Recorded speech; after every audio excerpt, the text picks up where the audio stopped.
you some statistics about it. One, at a threat of extinction are 1 out of 8 birds, 1 out of 4 mammals, 1 out of 4 conifers, and 1 out of 3 amphibians, 6 out of 7 marine turtles, and 75% of the genetic agricultural crops have been lost, and 75% of the world's fisheries have been fully or overexploited.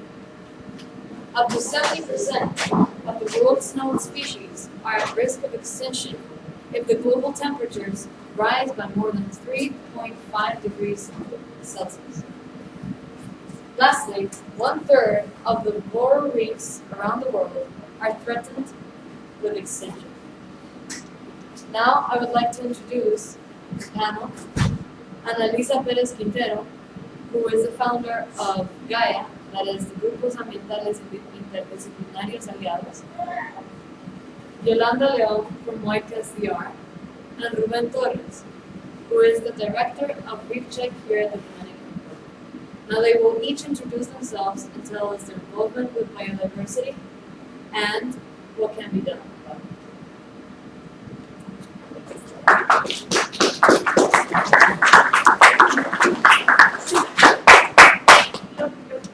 Can somebody translate though to that is?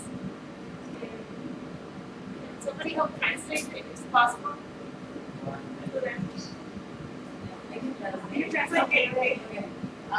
Entonces, O quizás ir a, o sea, alguien que pueda ir quizás cerquita y un poco traducir. sí, bueno.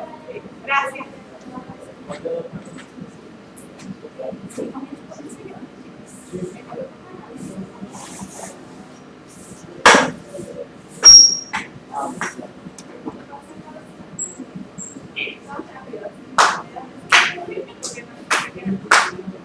Bueno, voy a empezar porque creo que tenemos poco tiempo.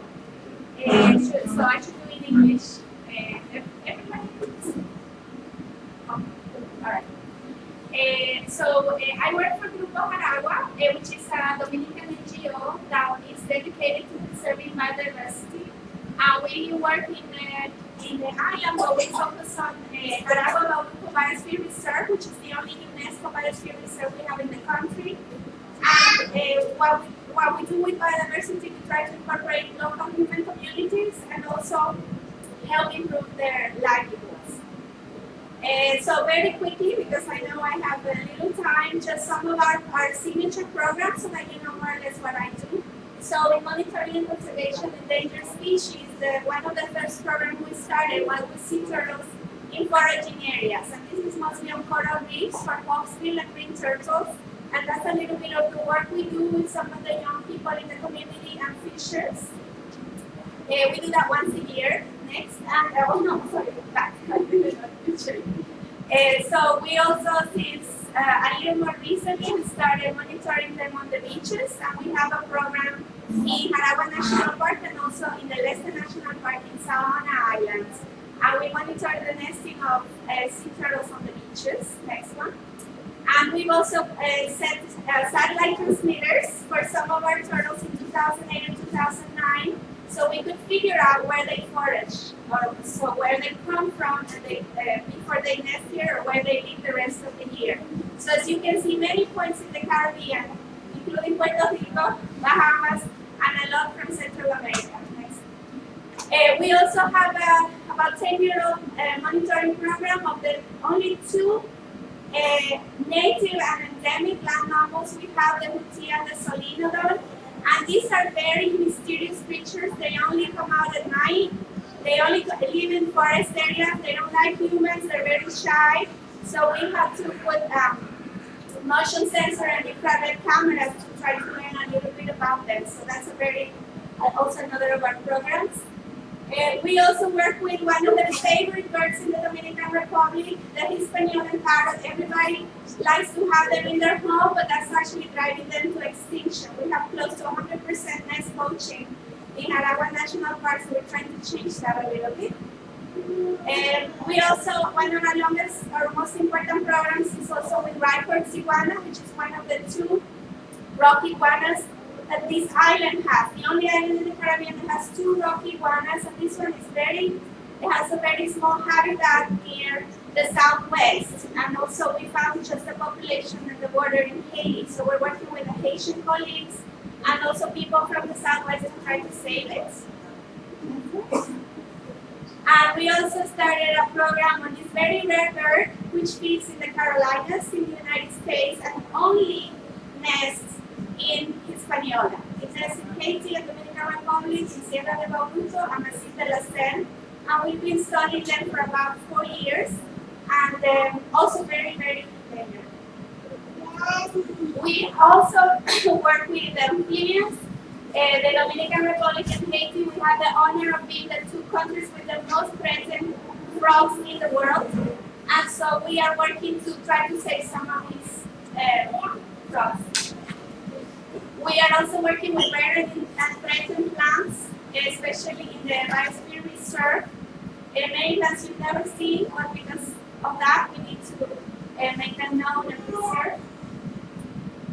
And we have managed to train a lot of local people to help us with field work. So this is our most, what we're mostly proud of. They do radio tracking, they do nest searching, they do poaching, patrolling, bird nest, red banding, they do all kinds of things in a very we also work on sustainable livelihoods. And we have a program with agroforestry system using the endemic and native species, not conventional species. And this is helping people earn some money and also preserve biodiversity, create corridors. We also have a Sonovus program, which has helped some people create some livelihoods with baking microenterprises. Next. And also in some areas through tourism, beekeeping, and also natural products, non-timber natural products. We are also creating new livelihoods for some people that are sustainable. We also have an environmental education program, and we do celebrations on environmental dates that are international, some regional, etc. And we do a lot of activities with local schools. We also produce a lot of materials for teaching, for creating awareness. And we've been doing summer camps in Jaragua National Park. We've been doing it for 17 years. In Sierra de Bauruto, we're on our 3rd year. In Isla Saona, 1 year. So we are very, very proud of some of these programs. And we're also known for our environmental advocacy nationwide, especially concerning protected areas. And there's our executive director, Yvonne, and for example, the case of Bahia, we played a major role in it. Also charcoal burning and some alerting about changes in laws regarding especially protected areas. We had some success last year, particularly. We reverted 2 decisions. We went all the way to talk to the president on one of them. So we feel that it pays. We can still make changes if you do it right. Next. And so right now, this is the new battle we're starting. I can tell you more in another occasion, but this is a new advocacy issue we have. And that's our webpage. If you would like more information, we have Facebook, Twitter, and a YouTube channel where you can learn more about what we do. And I think one last to say bye. Thank you.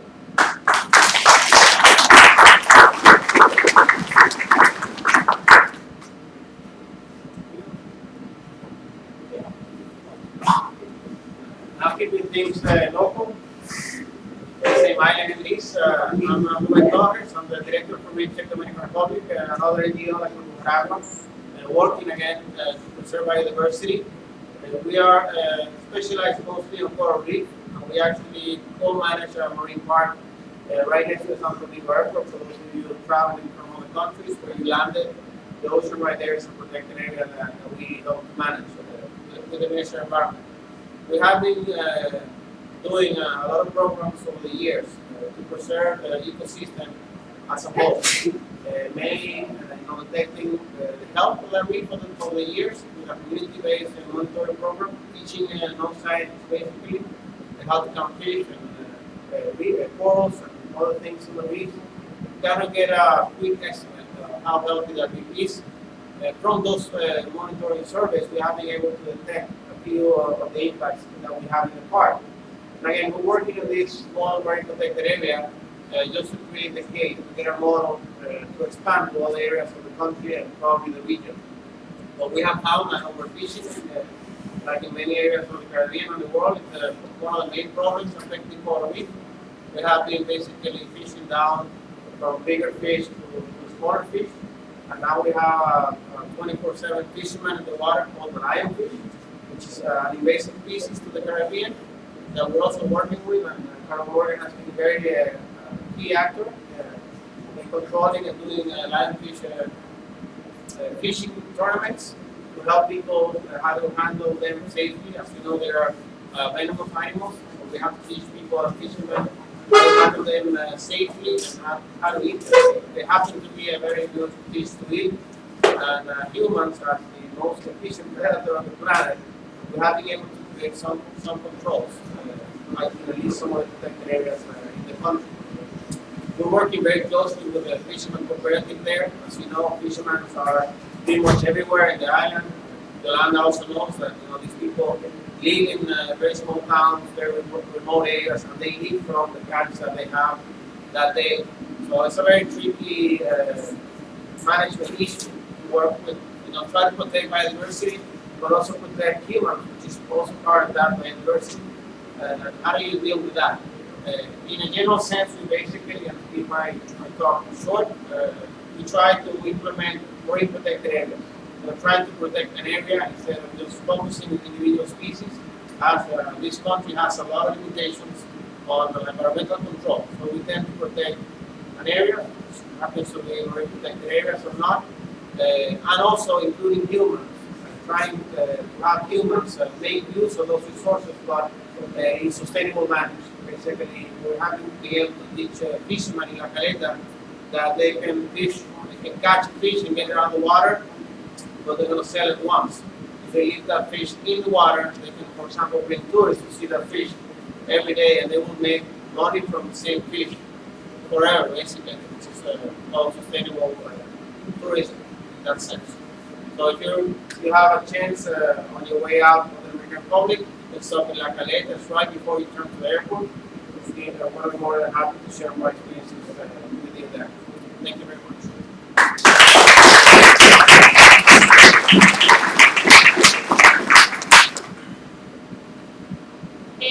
I'm Ana Elisa. I work with Gaia. It's an organization that we started when I was probably the age of some of you, when I was 16 or less.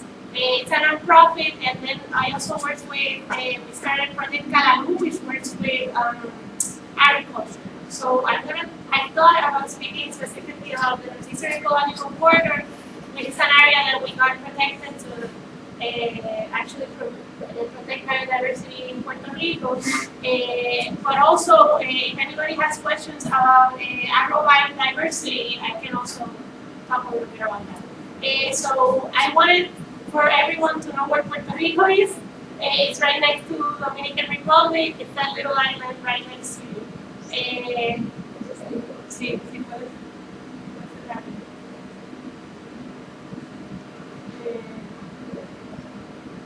Puerto Rico, and specifically the Northeastern Ecological Corridor is that little green area that is in the northeast of Puerto Rico, which is where I'm from.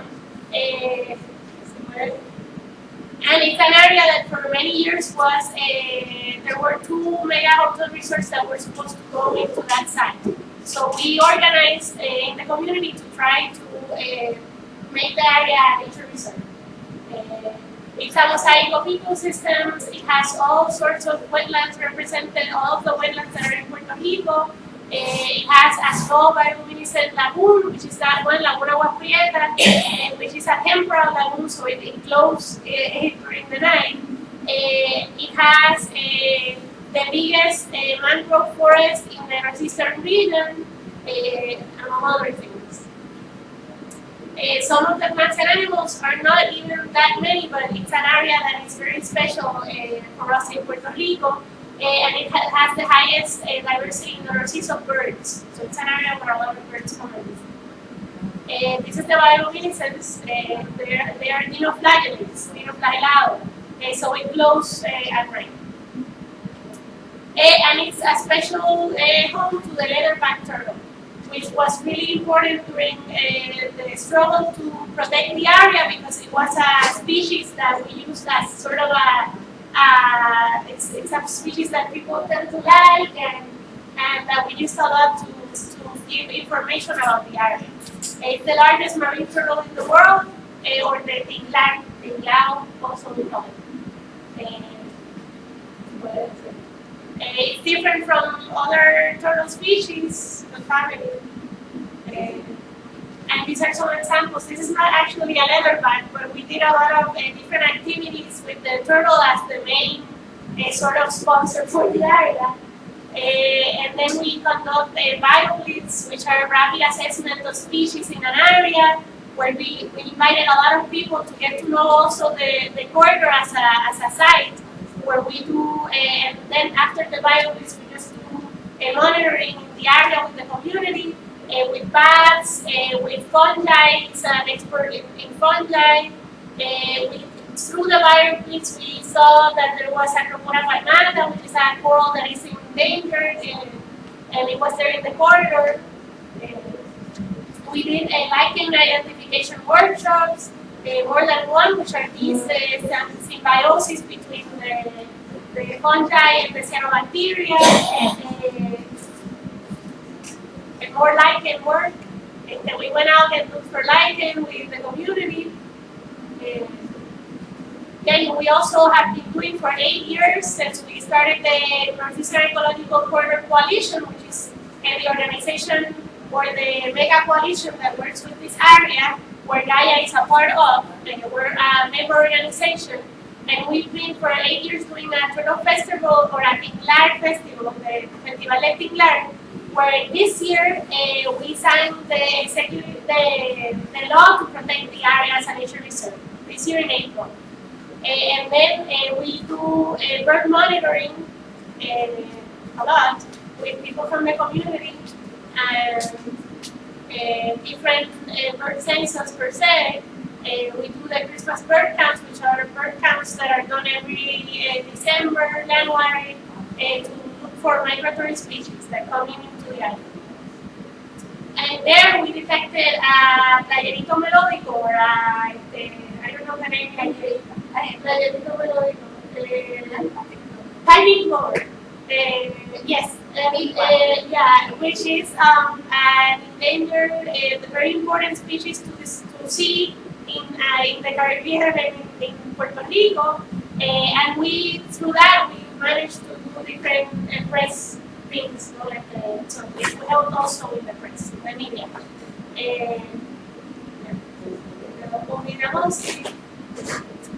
And he was the one who saw it.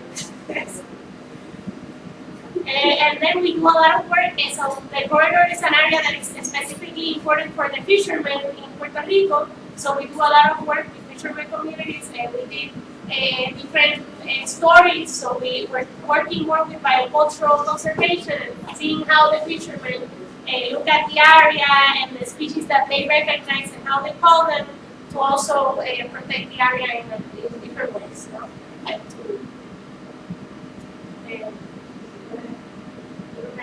And that's the Northeastern Ecological Corridor, which we managed to protect recently as a nature reserve this year, last April, after almost 20 years of struggle for the area. It covers 2 municipalities in Puerto Rico, which is actually pretty big for us. But also in terms, just to talk briefly about agrobiodiversity, linked to the work that we do about conservation, we also do a lot of work with agroforestry and with agroecology, where we do seed exchanges and we promote different manuals for people that are preserving local seeds like yuca, manioc, and ñame, different types of ñame, different types of plants that we find in our islands that we tend to forget and that have been preserved for many years by local farmers, and that the seeds obviously change and are better if you have seeds that can survive the time it changes. So that's a little bit about Puerto Rico.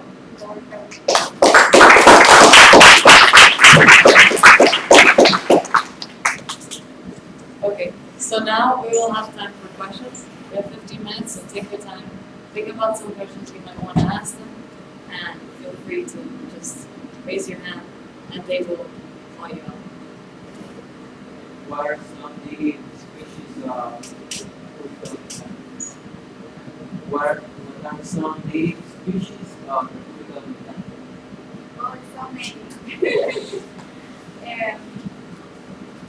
We have, I think the estimate is that around plants and animals, about 6,000 native.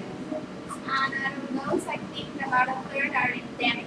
So they're just here. Some we share with other islands in the Caribbean. So I don't know, what are you interested in? So, I can tell you plants or fish or, turtles or iguanas. I mean, we have a lot of native animals. Well, all sea turtles, I mean, since we both spoke about sea turtles, all sea turtles are native, even though they migrate, and those are all, here in the year we have 3 nesting, and we have a 4th one that sometimes we see the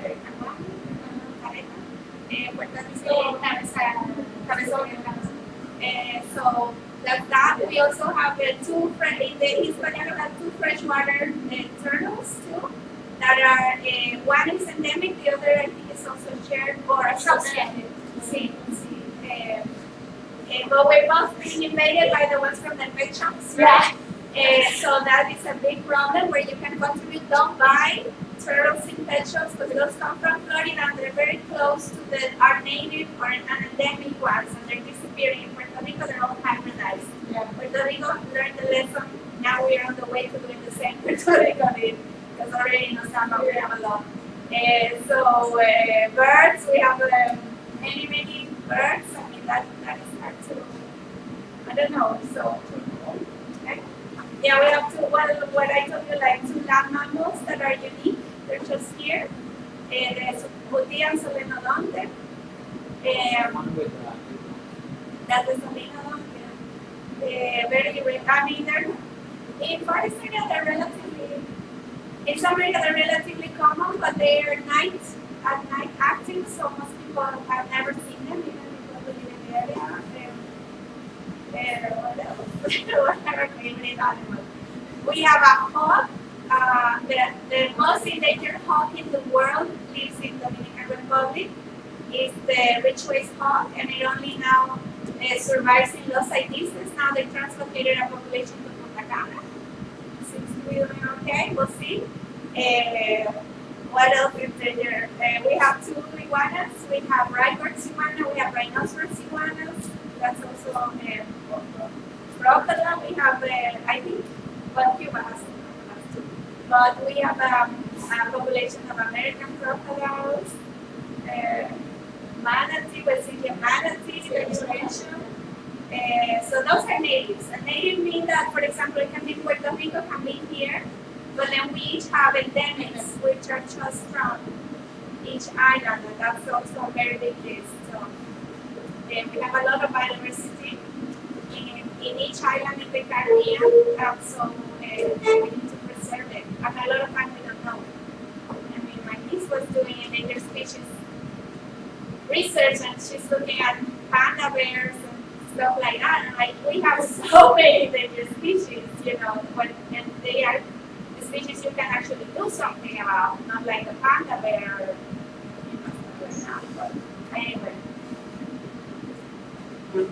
I have a question. Did you run into any special challenges being Puerto Rico's territory of the United States? Is there laws that you have to deal with there that they don't have to in the continental United States, or is it easier to help deal with the nature preserves? You see what I mean? Is it easier to make one? Is it harder? Is it about the same? I don't know how to make one here, so I guess there's quite a bit of challenges. I guess it depends on the government that is also in power. during 8 years of the time that we were working with the corridor, we had a really corrupt government. We still have, but it's a little less corrupt, I think, like a little less than the one that was before, which was the Fortunio government. It was but they didn't even, so we don't even have a land, un plan de terreno in Puerto Rico. We don't have like a land use plan in Puerto Rico. We are making one now. We don't know. Yeah, so por eso, no sé cómo funciona. We are making one now, among other things. But for example, I guess there's pros and cons in having the U.S. Yeah, I guess it's a con. But for example, the leatherback turtle was one of the main things that helped in the corridor because we could we did demanda lawsuits for the turtle because it's within the Endangered Species Act. There's also it's difficult because we need to protect the area in the local government and then we need to protect it if we want in a federal level. So we need to go through the multi-planification and through the Environmental Resources Department, through both, and they both need to protect the area. A law also protects the area through the government, and then if we want, we can also protect it federally. But the So you've federal, got like a whole extra step that you yeah, have to but go through. that's if we want. The border isn't protected federally, and we don't want to because federal laws tend to be a lot more strict with the uses, which in our case would also strict, for example, would make harder for fishermen to use the area, and that's not really what we want because it's an area that we protected with everyone. So it's a community-based conservation effort. So we don't want it to be that way. And Tungue National Forest is protected, which is a national forest that we have that is a rainforest. It's protected federally, and even though they're strict, since there's almost no representation of the federal government there, there's a lot of people that have been building next to the Tungue, and that has been causing a lot of issues. And at the same time, it's very closed down. It's almost like a wall. So there's not we can use it, but they close, for example, at certain times. I camp there, but I'm not supposed to camp. Like there's different, issues with that. Vieques has different protected areas when it was used by the Marines of the U.S. like as a land, mining area, like for as a target area to practice, as a practice area, and we got the Marine out in 2001, but still it's been we have now an agroforestry project there, and it's been really difficult to convince people that a lot of areas aren't contaminated because there are a lot of areas that are contaminated from the Marines who did not clean the eggs after they left. So even though we have a lot of federal laws, all of a sudden they don't clean So the it's just area. more of a pick and choose kind of thing, Yeah. what works best for you. Yeah, kind of like that.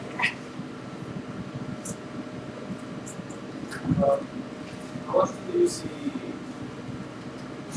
sea turtles in our region? Because I know that it's not that easy to find. No. You need a lot of patience because most of our sea turtles have been haunted and most of the eggs are taken. So now we're trying to reverse that, but it's going to be a long process. We are focusing most of our efforts in the two areas where we have the two largest rookeries or nesting areas, which are Saona Island for hawksbills and Jaragua National Park for leatherbacks. And we estimate in Saona maybe we have 30 females per year. So they come every 2 or 3 years, so maybe we don't have 100 females total. That's very small for any population, and that's the largest rookery. So when people say, oh, I want to see sea turtle, I'm like, me too. It requires a lot of patience, and we have excellent field assistance from the local area that can be there and spend enough time to mark the animals, follow them up, because me living in Santo Domingo is a big coincidence that I find there. However, last year and the year before that, we had some turtles nesting in Libya, right on the Malecon. So we had 4 hawksbills right in the Marcelo Gomez, and we had last year 3 greens. So that may be your best bet. Is there a testing system for those turtles? A what?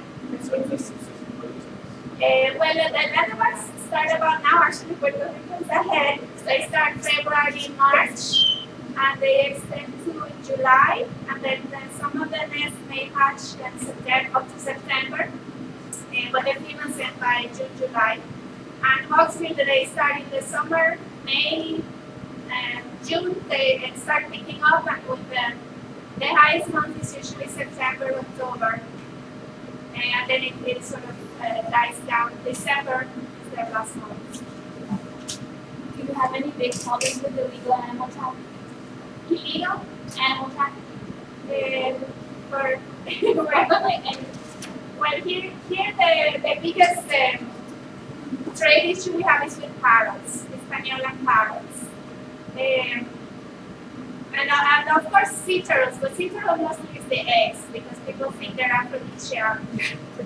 So it's actually the egg, but animals is the Hispaniola parrots, and now it's starting also with the iguanas as well. Some people are buying iguanas as pets.